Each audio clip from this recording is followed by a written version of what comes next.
السلام عليكم ورحمة الله تعالى وبركاته.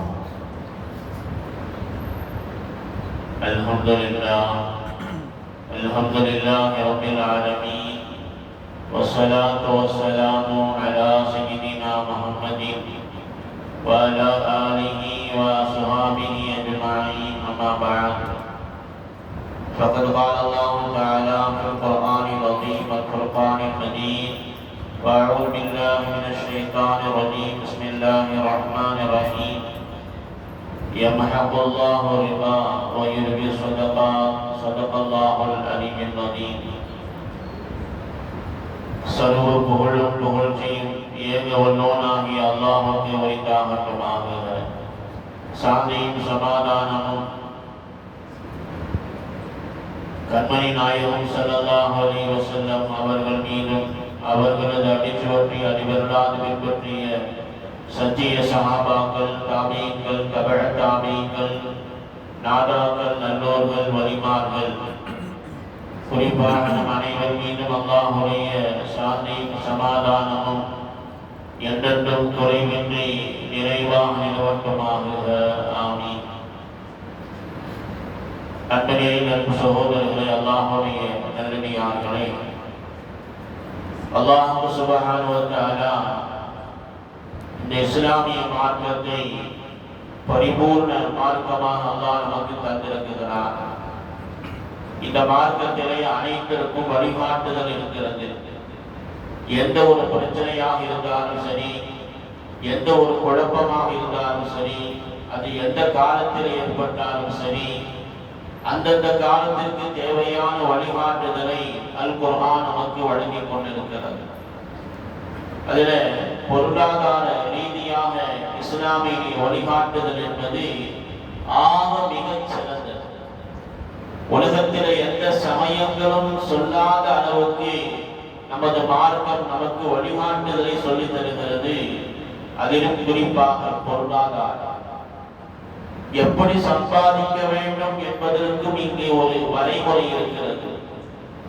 எப்படி சம்பாதிக்க கூடாது என்பதற்கும் ஒரு வரைமுறையை அல்லாஹ் நமக்கு வகுத்து தருகிறார்.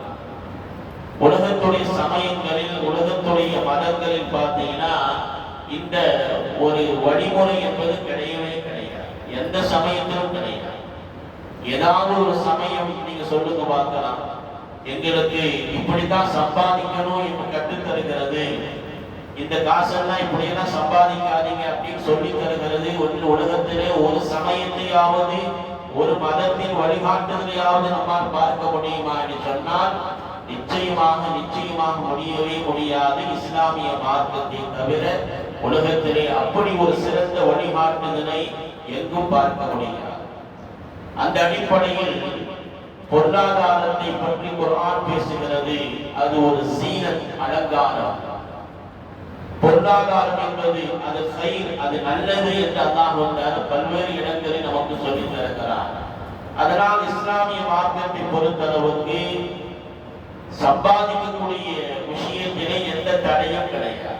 நீங்க நன்றாக உழைத்து சம்பாதியுங்கள், எவ்வளவு காசு வேண்டுமானாலும் சேர்த்துக் கொள்ளுங்கள், செல்வம் பணம் எவ்வளவு வேண்டுமானாலும் சேர்த்துக் கொள்ளலாம், எந்த தடையும் கிடையாது. ஆனால் ஒரே ஒரு நிபந்தனை, அது ஹலாலாக இருக்கணும் என்கின்ற ஒரு நிபந்தனை மற்றும் மார்க்கம் நமக்கு சொல்லித் தருகிறது. அந்த வரிசையில் நாம் பார்க்கிற பொழுது இன்றைக்கு சமூகத்திலே மிக மிக சர்வசாதாரணமாக இருக்கக்கூடிய வட்டி என்கின்ற இந்த பழக்கம் சமூகத்திலே சர்வசாதாரணமாக நடக்கிறது. எந்த அளவுக்கு என்று சொன்னால், நாயகம் ஸல்லல்லாஹு அலைஹி வஸல்லம் சொன்னார்கள் அல்லவா, கியாமத் நாளின் அடையாளங்களில் ஒன்று என்னவென்றால், வட்டி வரவு செலவுகள் சமூகத்திலே சர்வசாதாரணமாக ஆகிவிட்டது என்றால் அது கியாமத் நாளின் அடையாளம் என்றார்கள் நபிகள் நாயகம் ஸல்லல்லாஹு அலைஹி வஸல்லம் அவர்கள். இன்னைக்கு இருக்குதா இல்லையா? வட்டி என்பது சர்வசாதாரணமாக நடக்குதா இல்லையா? மஹல்லாக்கள் தோறும், அதில் முஸ்லிம் மஹல்லால பார்த்தீங்கன்னா பெட்டி கடை மாதிரி ஃபைனான்ஸ் கடை ஒன்று இருக்கு. காலையில பார்த்தீங்கன்னா யார் அங்க இருக்கிறாங்க இல்லையோ, புர்கா போட்டு ஏதோ ஒரு பெண்மணி அங்க போய் என்ன செய்யறாங்க, அந்த வாசல் படியில் இருக்கக்கூடிய காட்சிகளை அன்றாடம் பார்க்கிறோம். எத்தனையோ வீடுகள்ல காலையில பால் பாக்கெட்டு பால்காரர்கள் வர்றாரோ இல்லையோ, வட்டி வசூல் பண்றாங்க, கதவை தட்டி வசூல் பண்ணக்கூடிய முஸ்லிம் வீடுகள், முஸ்லிம் பகுதிகளில் அன்றாடம் வட்டி வசூல் செய்யக்கூடிய நபர்களை நாம் தினமும் பார்க்கக்கூடிய காட்சிகளை பார்த்து கொண்டுதான் இருக்கிறோம். எனவே பெருமானார் சொன்ன அந்த செய்தி என்பது இன்றைக்குள்ள காலத்திலே அது நிதர்சனமாக இருக்குகிறதோ என்று எண்ணக்கூடிய அளவுக்கு தான் இருக்கிறது. அன்பு சகோதரர்களே, நபிகள் நாயகம் ஸல்லல்லாஹு அலைஹி வஸல்லம் அவர்கள் வட்டியை குறித்தும் அதனால் ஏற்படக்கூடிய பாதிப்புகளை குறித்தும் ஸல்லல்லாஹு அலைஹி வஸல்லம் அவர்கள் மிக மிக எச்சரிக்கையோடு சொன்ன பல்வேறு ஹதீஸ்கள் நாம் கவனித்து நிதானித்து நம்முடைய வாழ்க்கையிலே வட்டி என்கின்ற பாவத்தை விட்டும் முழுமையாக ஒதுக்குவதற்கு என்ன வழி என்பதை நாம் சிந்திப்பதற்கு இந்த ஹதீசுகள் எல்லாம் போதுமானதாக இருக்கிறது. நாயகம் ஸல்லல்லாஹு அலைஹி வஸல்லம் சொல்லி தருகிறார்கள். சில உதாரணங்களோடு அந்த ஹதீசுகளை நாம் அணுகலாம். மதீனாவுடைய தெரு, அந்த தெருவில் ஸல்லல்லாஹு அலைஹி வஸல்லம் ஒரு நாள் நடந்து போறார். போகக்கூடிய வழியிலே சஹாபாக்களுடைய இரண்டு கூட்டம் அம்பு எறிந்து அவர்கள் பயிற்சி செய்தார். பொதுவாக அம்பு எறிந்து பயிற்சி செய்வது செய்தனா இஸ்மாயில் அலைஹிஸ்ஸலாத்து வஸ்ஸலாமுடைய பாரம்பரியத்தில் இருந்து அது இருக்கக்கூடிய ஒரு பழக்கம் அரபு நாட்டில், அரபு உலகத்தில். அதனால் அம்பு எறிந்து சஹாபாக்கள் பயிற்சி செய்தார். உடனே ஸல்லல்லாஹு அலைஹி வஸல்லம் அங்க போனாங்க. போய் சொன்னாங்க, ஒரு கூட்டத்துல நான் சேர்த்து கொள்கிறேன், இன்னொரு கூட்டத்தில் நீங்க நில்லுங்க, நம்ம எல்லாரும் சேர்ந்து பயிற்சி செய்யலாம் என்று சொன்ன பொழுது ஸல்லல்லாஹு அலைஹி வஸல்லம் ஒரு கூட்டத்தில் அவங்க சேர்ந்துக்கிட்டாங்க. இன்னொரு கூட்டத்தில் சஹாபாக்கள் இருந்தாங்க. ஆரம்பிக்கலாம் என்று சொன்ன பொழுது அந்த சஹாபாக்கள் சொன்னார், யார சொல்லலாம், உங்களை எதிர்த்து எப்படி எங்களால் ஜெயிக்க முடியும்? நீங்கள் அல்லாஹ்வுடைய தூதர், நீங்க எந்த அணியில இருக்கிறீங்களோ அதுதான் வெற்றி அடையும், உங்களை ஜெயிக்க முடியாதல்லவா என்று அந்த சஹாபாக்கள் சொல்லி தர்றாங்க. இந்த ஹதீஸை அறிவிக்கக்கூடிய இப்னு அப்பாஸ் ரலியல்லாஹு தஆலா அன்ஹுமா சொல்றாங்க, இந்த செய்தியை நினைவிலே வைத்துக் கொள்ளுங்கள், நாளை மறுமை நாளிலே இதே போன்று அல்லாஹ் தஆலா இரண்டு கூட்டமாக அல்லாஹ் தஆலா பிரிப்பார். ஒரு கூட்டம் எது தெரியுமா? வட்டி வரவு செலவிலே தன்னுடைய வாழ்க்கையை கழித்தவர்கள், வட்டியை சர்வசாதாரணமாக தன்னுடைய வியாபாரத்திலே அன்றாட பழக்கங்களில் வைத்திருந்த ஒரு கூட்டம். எதிர் அணியில யார் இருப்பான் தெரியுமா? அல்லாஹ் இருப்பான். அல்லாஹ் சொல்லுவான், வாருங்கள் என்னோடு போட்டியிட வாருங்கள், என்னோடு சண்டையிட வாருங்கள், போருக்கு தயாராக வாருங்கள் என்று அல்லாஹ் தஆலா அழைப்பான். வட்டி வரவு செலவில் இருந்த கூட்டத்தை பார்த்து அல்லாஹ் தஆலா சொல்லுவான், அன்பு சகோதரர்களே, அல்லாஹ்வுடைய தூதர் ஒரு அணியில இருந்த பொழுது அந்த அணியை ஜெயிக்காத முடியாத பொழுது அல்லாஹ்வை எதிர்த்து யாரால் நிற்க முடியும்? அல்லாஹ்வை எதிர்த்து யாரால் போரிட முடியும்? அல்லாஹ் கேட்கிறான், வட்டி நீங்க வாங்குறீங்களா? என்னோடு போர் செய்வதற்கு நீங்க தயாராகி உள்ளீர்களா என்று அல்லாஹ் தஆலா குர்ஆனில் நமக்கு எச்சரிக்கை செய்கிறார் என்று சொன்னால், அன்பு சகோதரர்களை நாம் யோசிக்க வேண்டும். அதே மாதிரி இன்னொரு உதாரணம், வெகு நாட்களாக நண்பராக இருந்த ஒரு நபரை நீங்க சந்திக்க போறீங்க. ரொம்ப நாள் ஆச்சு, அவர் பழைய நண்பர், பழைய சிநேகிதர், அவர் சந்திக்கிறதுக்காக நீங்க போறீங்க. போய் அவர் போய் பார்த்தீங்க அப்படின்னா அவரு பைத்தியம் பிடித்தவராக இருக்கிறார், புத்தி சுவாதீனம் இல்லாத ஆளா இருக்கிறார். அவர் பார்த்தவன்னு நீங்க என்ன நினைப்பீங்க? யாரா இப்படி உனக்கு ஆயிடுச்சு, எவ்வளவு பெரிய நிலையில அவன் மாட்டிக்கிட்டானே, அல்லாஹ் பாதுகாக்க வேண்டும் என்று அவர் மீது நீங்க என்ன செய்வீங்க? பரிதாபப்படுவீங்க. இன்னொன்னு என்ன நினைப்பீங்க அப்படின்னா, அல்லாஹ் இந்த மாதிரி நிலைகளை விட்டும் என்னை பாதுகாத்தானே என்று அல்லாஹ்வுக்கு நீங்க ஷுக்ர் செய்வீங்க. பெருமானார் ஸல்லல்லாஹு அலைஹி வஸல்லம் சொல்றாங்க, இதே மாதிரி தான் வட்டி யார் வாங்குறாங்களோ, வட்டி வரவு செலவுகளை யார் ஈடுபடுறாங்களோ அவர்கள் நாளை மறுமை நாளையிலே மன்னரையிலிருந்து அவர்கள் எழுப்பப்படுகிற பொழுது அவர்கள் பைத்தியம் பிடித்தவர்களை போன்று எழுந்து வருவார்கள். அவர்கள் பைத்தியம் பிடித்து பேய் பிடித்தவர்களை போன்று மன்னரில் அவர்கள் எழுப்பப்படுவார்கள் என்று அல் குர்ஆன் நமக்கு எச்சரிக்கை செய்கிறது. அன்பு சகோதரர்களே, நாம் யோசித்து பார்க்க வேண்டும். அப்படிப்பட்ட நிலைகள் ஒரு நண்பருக்கு நாம் அறிகிற பொழுது நாம் பரிதாபப்படுகிறோமே. நம்மில் பலரும் அந்த செயல்களில் ஈடுபட்டு அதுபோன்ற ஒரு நிலைமை நமக்கு வந்துவிட்டது என்று சொன்னால் நம்மை பாதுகாப்பதற்கு யார் இருக்கிறார்கள்? அல்லாஹ் பாதுகாக்க வேண்டும். சமூகத்தில் பார்த்தீங்கன்னா பல்வேறு ஹாஜிமார் ஹஜ்ஜுக்கு போறாங்க, வர்றாங்க. அவங்க பார்க்கிற 2ஆம் நம்பர் பிசினஸ் பார்த்தீங்கன்னா இதுதான். விசாரிச்சு பார்த்தீங்கன்னா சொல்லுவாங்க, அவங்க அந்த ஹாஜியாட்டு போவாங்க 8% தான், கம்மி தான் அப்படின்னு சொல்லுவாங்க. இன்னும் சில வீடுகளை பார்த்தீங்கன்னா நம்ம பிபிமார்கள் தஸ்பீஹ் மணி என்ற மாதிரி ஒரு பக்கம் தஸ்பீஹ் மணி எண்ணுவாங்க, இன்னொரு கை என்பது வட்டி கணக்குகளை பார்க்கக்கூடிய நிலைகளை சமூகத்தில் பார்க்கிறோம். அன்பு சகோதரர்களே, அல்லாஹ் பாதுகாக்க வேண்டும். அன்பு சகோதரர்களே, அல்லாஹ் குர்ஆனை சொல்லி தருகிறான், யா அய்யுஹல்லதீன ஆமனு லா தஅகுலு ரிபா, வட்டியை நீங்க சாப்பிடாதீங்க.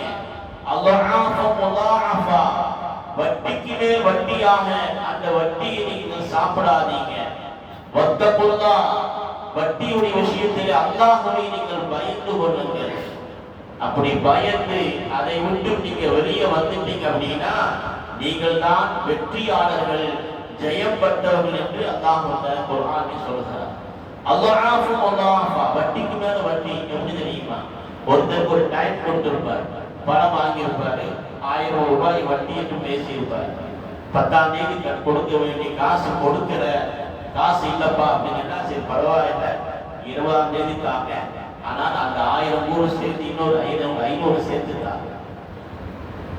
20ஆம் தேதி போவாரு, இல்லைங்க இன்னைக்கு காசு சரியாகல, பரவாயில்ல கவலைப்படாதீங்க 30ஆம் தேதி தாங்க, கொடுக்கும் போது 2000 ரூபாய் பணம் கொடுங்க என்று வட்டிக்கு மேல் வட்டியாக சமூகத்திலே மிகப்பெரிய ஒரு பலகீனமாக அல்லாஹ்வுடைய அச்சம் இல்லாமல் இது போன்ற காரியங்களை சர்வசாதாரணமாக நம்மால் பார்க்க முடிகிறது. அன்பு சகோதரர்களே, நாயகம் ஸல்லல்லாஹு அலைஹி வஸல்லம் காலத்திலே நாம் சொல்கிறோம் அது ஐயாமுல் ஜாஹிலியா என்ற காலம் என்று சொல்கிறோம், அறியாமை காலம் என்று நாம் சொல்லுகிறோம். ஆனால் அந்த அறியாமை காலத்திலே கூட அவர்கள் எப்படி வாழ்ந்தாங்க தெரியுமா?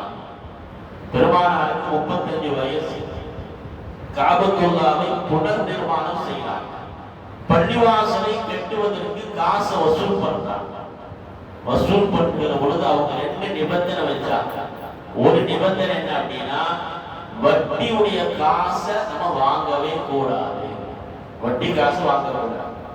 2வது, அன்றைக்கு காலத்துல விபச்சார தொழில் செய்யக்கூடிய நபர்கள் அங்க இருந்தாங்க, அந்த காசையும் நாம் வாங்கக்கூடாது என்று முடிவு செய்து பள்ளிவாசலை கட்டுகிறார்கள். அன்பு சகோதரர்களை யோசிச்சு பார்க்கணும்.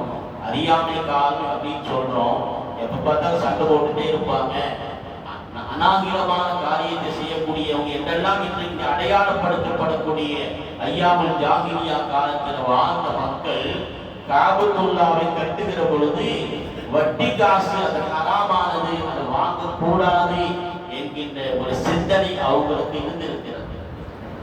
நம்ம யோசிச்சு பார்க்கிறோம், இன்னைக்கு பள்ளிவாசலை கட்டுறோம், எந்த காசாக பரவாயில்ல தூக்கி போடுங்க. மதரசாவை கட்டுறாங்க, எந்த காசாக பரவாயில்ல, ஹராமான காசாக பரவாயில்ல, மதரசாவை கட்டி விடுங்க, பள்ளிவாசலை கட்டுங்க என்று சொன்னால் எப்படி தக்குவா இருக்கும், எப்படி இறையச்சம் இருக்கும்.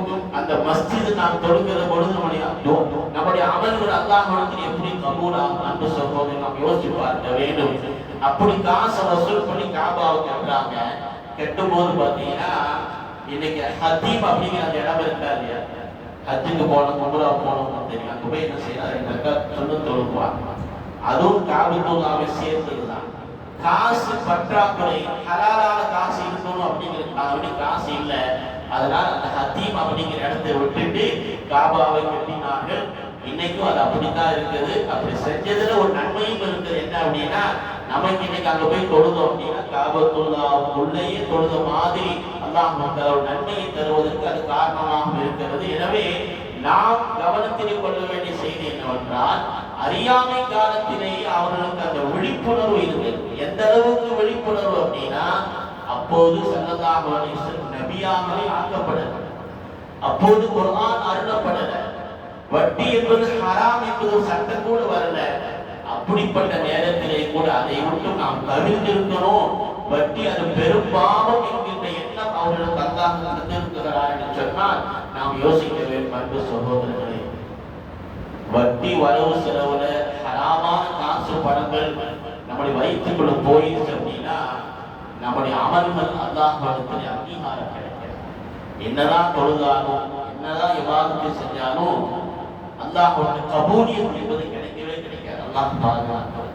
அதனால்தான் புகைர் இப்னு பிர் அப்படிங்கிற ஒரு மார்க்க அறிஞர் சொல்றாங்க, தன்னுடைய மாணவர்களுக்கு சொல்றாங்க, இதோ பார், இந்த தூணை பார், இந்த தூண் எப்படி நிக்குதா இல்லையா, அந்த மாதிரி இந்த தூண் மாதிரி நீ நின்று வணங்கினாலும் ஹராமான உணவு உன் வயிற்றுக்குள் போயிடுச்சு அப்படின்னா உன்னுடைய அமல் அல்லாஹ்வுக்கு அங்கீகாரம் கிடைக்காது, கபூலியத் ஆகாது என்று சொன்னார்கள் அந்த இறைநேசர் செல்வர் என்று சொன்னால்.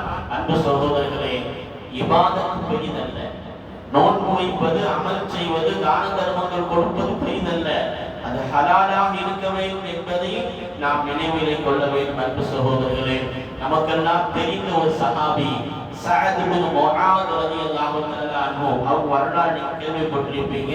அந்த சஹாபியுடைய ஜனாசாவிலே 70,000 மலக்குமார்கள் கலந்து கொண்டாங்க. கேள்விப்பட்டிருக்கோமா இல்லையா? 70,000 மலக்குமார்கள் கலந்து கொண்டாங்க. ஏன் திடீர்னு அந்த சஹாபிக்கு அவ்வளவு மலக்குமார்கள் கலந்து கொண்டாங்க என்று முஹத்திஸீன்கள் இந்த ஹதீஸுக்கு விளக்கம் சொல்றாங்க. நாம் செய்யக்கூடிய அமல்கள் அன்றாட அல்லாஹ் தஆலா வான் அளவில் அல்லாஹ் தஆலா உயர்த்துகிறார். அதில் சில கபூலியத் ஆகிறது, சில அல்லாஹ் ஏற்றுக்கிறது இல்லை. இந்த சஅத் ரலியல்லாஹு தஆலா அவங்க செய்யக்கூடிய அன்றாட அமல்கள் வானோகத்துக்கு போய்கிட்டே இருக்குது. அல்லாஹ் தஆலா கபூல் செஞ்சுக்கிட்டே இருக்கிறான். மலக்குமார்கள் அதை பார்த்துக்கிட்டே இருக்கிறாங்க. ஒரு நாள் பார்த்தா எந்த அமலையும் காணும். சஅத் ரலியல்லாஹு தஆலா அவங்களுக்கு எந்த அமலும் மேல வரல. அதனால் மலக்குமார்கள் புடை சூழ என்ன ஆச்சு அப்படின்னு பார்க்கறதுக்காக வேண்டி 70,000 மலக்குமார்கள் கீழே வர்றாங்க. வந்து பார்த்தா சஅத் ரலியல்லாஹு தஆலா அவங்க அன்னைக்கு வஃபாத்தாங்க.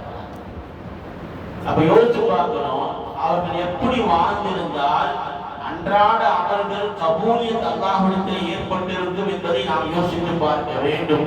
அதனால் நம்முடைய அமல்கள் முதல்ல பாதிக்கப்படுவது ஹராமான இது போன்ற காசு பணங்கள் நம்முடைய வாழ்க்கையிலே வியாபாரத்திலே வந்துவிட்டது என்று சொன்னால் அது மிகப்பெரிய பாதிப்பை ஏற்படுத்தும் என்பதை நாம் நினைவிலே கொள்ள வேண்டும். அன்பு சகோதரர்களே, வட்டி எனக்கு வேண்டவே வேண்டாம், அது பக்கம் நான் திரும்பி கூட பார்க்க மாட்டேன். என் வாழ்க்கையில் எவ்வளவு கஷ்டம் வந்தாலும் பரவாயில்லை, எவ்வளவு சோதனை வந்தாலும் பரவாயில்லை அப்படின்னு உள்ளத்துல உறுதி கொள்வதற்கு பெருமானாருடைய இந்த ஒற்றை ஹதீஸ் நமக்கு போதுமான. எப்ப நீங்க அந்த அப்படி ஒரு சூழ்நிலை வந்துச்சுனாலும் இந்த ஹதீஸை நீங்க நினைவில் வைத்துக் கொள்ளுங்கள். நபிகள் நாயகம் ஸல்லல்லாஹு அலைஹி வஸல்லம் சொன்னார்கள், எவர்கள் ஒரே ஒரு திர்ஹம் வட்டி காசுகளை வாங்குறாங்களோ அல்லது அதில் ஈடுபடுறாங்களோ அது எவ்வளவு பெரிய பாவம் என்று சொன்னால் ஸல்லல்லாஹு அலைஹி வஸல்லம் சொன்னார்கள், 36 முறை விபச்சாரம் செய்வதற்கு சமமானது என்றார்கள் ரசூலுல்லாஹி ஸல்லல்லாஹு அலைஹி வஸல்லம். அன்பு சகோதரர்களோடு பெரிய எச்சரிக்கை பாருங்கள். இந்த ஒற்றை ஹதீஸ் நமக்கு போதுமானது. வாழ்நாள் முழுவதும் அதை விட்டு விலகுவதற்கு இது ஒன்று போதுமானது. அப்ப வட்டி சம்பந்தமாக யாரெல்லாம் இருக்கிறாங்களோ எல்லாமே அந்த பாவத்தில் ஒன்றான ஆளுதான். வட்டி வாங்குறாரு, வட்டி கொடுக்கிறவங்க, வட்டிக்கு கணக்கு எழுதுறவங்க, அதுக்கு சாட்சியாக இருப்பவர்கள் எல்லோரும் அல்லாஹ்வுடைய லானத்துக்குரியவர்கள், அல்லாஹ்வுடைய ரசூலுடைய சாபத்துக்குரியவர்கள் என்பதை நாம் நினைவிலே வைத்துக் கொள்ள வேண்டும். அன்பு சகோதரர்களே, நபிகள் நாயகம் ஸல்லல்லாஹு அலைஹி வஸல்லம் சொன்னாங்க, யார் வட்டியிலே தன்னுடைய வியாபாரங்களை அமைத்துக் கொள்கிறார்களோ அவருடைய முடிவு என்பது நல்லதாக இருக்காது. முடிவு நல்லதாக இருக்காது என்று சொன்னால் எவ்வளவு பெரிய எச்சரிக்கை. மரண நேரத்திலே கலிமாவோடு இந்த உலகத்தை விட்டு நாம் பிரிய வேண்டும். ஆனால் நபி அவங்க சொல்றாங்க, முடிவு நல்லதாக இருக்காது என்று எச்சரிக்கை செய்யறாங்க. அப்படின்னா அதை விட்டு நாம் எப்படி விலக வேண்டும்? அன்பு சகோதரர்களே, இன்னொரு ஹதீஸை உங்களுக்கு நான் ஞாபகப்படுத்துகிறேன். இந்த 2 ஹதீஸ் எப்பவுமே ஞாபகத்தில் வை. ஒன்று, அது மிகப்பெரிய விபச்சாரத்திற்கு சமமானது. இரண்டாவது, ஸல்லல்லாஹு அலைஹி வஸல்லம் சொல்றாங்க, அல்லாஹ் தஆலா தனக்குத்தானே கடமையாக ஆக்கிக் கொண்டான். அல்லாஹ் தஆலா தனக்குத்தானே கடமையாக ஆக்கிக் கொண்டான். என்ன கடமையாக ஆக்கிக் கொண்டான் என்று சொன்னால், 4 நபர்களுக்கு சொர்க்கத்தில் இடம் கிடையாது, சொர்க்கத்தில் நான் நுழைவிக்க மாட்டேன் என்று அல்லாஹ் தனக்குத்தானே கடமையாக்கி கொண்டான். அல்லாஹுக்கு யாரும் கடமையாக்க முடியாது. அல்லாஹ் தனக்குத்தானே கடமையாக்கிக் கொள்கிறான். என்ன கடமை என்று சொன்னால், 4 நபர்கள் சொர்க்கம் நுழைய முடியாது. ஒன்றாவது, மது அருந்துபவர். மது அருந்தக்கூடிய பழக்கம் யாருக்கு இருக்கிறதோ அவங்களுக்கு சொர்க்கம் கிடையாது என்று அல்லாஹ் தனக்குத்தானே உத்தரவிட்டுக் கொள்கிறான். இரண்டாவது, யதீமுடைய பொருளை, அனாதைகளின் பொருளை சாப்பிடக்கூடிய மனிதர்கள், இவர்களுக்கும் சொர்க்கத்தில் இடம் கிடையாது. மூன்றாவது, பெற்றோர்களுக்கு வேதனை செய்யக்கூடியவர்கள், இவர்களுக்கும் சொர்க்கத்தில் இடம் கிடையாது. நான்காவதாக, வட்டி வாங்கக்கூடிய நபர்கள் அல்லது அதில் ஈடுபடக்கூடிய நபர்கள், அவர்களுக்கும் சொர்க்கம் கிடையாது என்று இந்த 4 நபர்களுக்கு நான் சொர்க்கத்தை தரமாட்டேன் என்று அல்லாஹ் தஆலா தனக்குத்தானே அல்லாஹ் தஆலா உத்தரவிட்டுக் கொண்டார் என்று ரசூலுல்லாஹி ஸல்லல்லாஹு அலைஹி வஸல்லம் எச்சரிக்கை செய்கிறாங்க. அப்படின்னா அதிலிருந்து நாம் எந்த அளவுக்கு விலகி தூரமாக ஆக வேண்டும் என்பதை நாம் யோசித்து பார்க்க வேண்டும். அன்பு சகோதரர்களே, நபிகள் நாயகம் ஸல்லல்லாஹு அலைஹி வஸல்லம் அவர்கள் மறுமை நாளையிலே வட்டி வாங்கக்கூடிய ஆளுக்கு உண்டான தண்டனை என்ன தெரியுமா? மிஅராஜுடைய பயணத்தில் நபி பார்க்கிறாங்க, ஒருத்தர் ரத்த ஆறு, ரத்த குளம் போன்று அந்த ரத்தம் இருக்கிறது. அதுல ஒரு மனுஷன் என்ன செய்யலாம் அப்படின்னா நீந்தி வரலாம், கரை ஏறலாம் வரலாம். ஆனால் மலக்குமார்கள் அந்த கரையோரமாக உட்கார்ந்து கொண்டு சில கற்களை எடுத்து அவன் மீது வீசிக்கிட்டே இருக்கிறான். அவன் கரையேற விட மாட்டேங்கிறான். அவன் திரும்பவும் போறான், மூச்சு இறைக்கிறது, மூச்சு வாங்குறது, எப்படியாவது கரையேறிதான். இரத்த ஆறு எவ்வளவுதான் வயிற்றுல உள்ள போகிறது என்று வெளியே வர பார்க்கிறான். மலக்குமார் அவனை துரத்தி விடுகிறார்கள். யார் இவர் என்று நபிகள் நாயகம் ஸல்லல்லாஹு அலைஹி வஸல்லம் கேட்கிற பொழுது, யார் ரசூலுல்லாஹ், இவர்கள் தான் துன்யாவிலே வாழ்கிற பொழுது வட்டி வரவு செலவிலே ஈடுபட்டவர்கள் தான் இவர்கள் மனிதர்கள் ரத்தத்தை உறிஞ்சினார்கள் அல்லவா, அந்த மாதிரி அல்லாஹ் தஆலா ரத்த ஆற்றினை இவனை போட்டு அல்லாஹ் வேதனை செய்கிறான் என்று மலக்குமார்கள் அங்கே பதில் சொல்லி தருகிறார் என்று ரசூலுல்லாஹி ஸல்லல்லாஹு அலைஹி வஸல்லம் சொல்லி தருகிறார். அன்பு சகோதரர்களே, நாம் யோசித்து பார்க்க வேண்டும். இவ்வளவு ஹதீசுகள் நமக்கு எச்சரிக்கையாக இருக்கிறது. எனவே அதிலிருந்து விலக வேண்டும் என்று சொன்னால் நம்ம என்ன செய்யணும்? வட்டியிலிருந்து நாம் முழுசா வெளியே வரணும் அப்படின்னா முதல்ல நம்ம நியத்து வைக்கணும். என்னுடைய வாழ்க்கையில வட்டி என்பது இனிமே வரவே செய்யாது. எவ்வளவு சூழ்நிலை வந்தாலும் எவ்வளவு கஷ்டம் வந்தாலும் அது பக்கம் நான் போகவே மாட்டேன் அப்படிங்கிற உறுதியான நியத்தை நம்ம வைக்கணும். அப்படி வச்சுட்டோம் அப்படின்னா நம்முடைய காரியங்கள் அல்லாஹ் லேசாக்கிடுவான், நம்முடைய காரியங்கள் அல்லாஹ் பொறுப்பேற்றுக் கொள்வான். நம்ம அதுல போய் என்ன செய்யணும்? யோசிக்கிற பொழுதுதான் நம்ம என்ன செய்யணும்? அதுல போய் மாற்றிக் கொள்கிறோம். அதனால் நியத்தை முதல்ல வைக்கணும். இரண்டாவது, பைத்துல் மால், மஸ்ஜிதுகள் தோறும் பைத்துல் மால்கள் உருவாக்கப்பட வேண்டும்.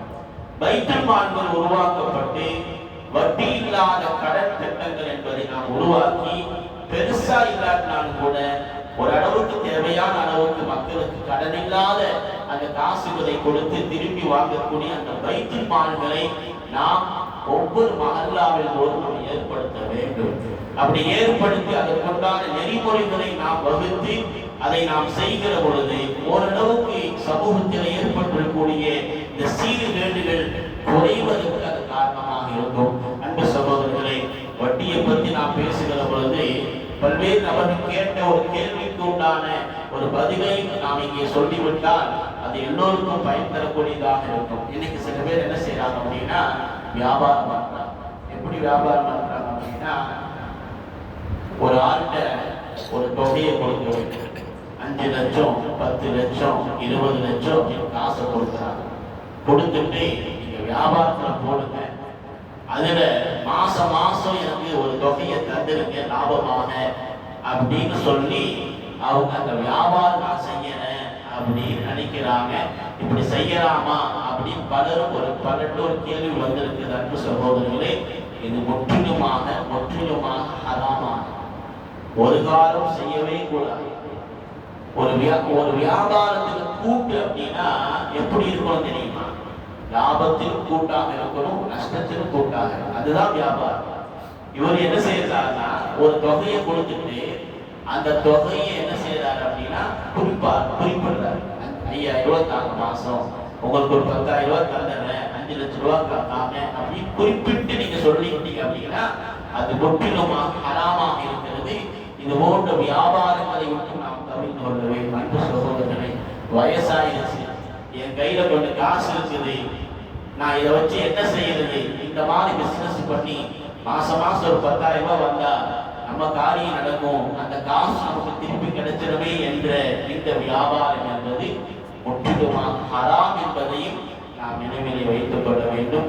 அல்லாஹ் சுப்ஹானஹு வ தஆலா வட்டி போன்ற இது போன்ற பெரும் பாவங்களை விட்டு அல்லாஹ் தஆலா நம்மை பாதுகாத்து அருள் பாலிப்பானாக. வாஹிரு தஅவானா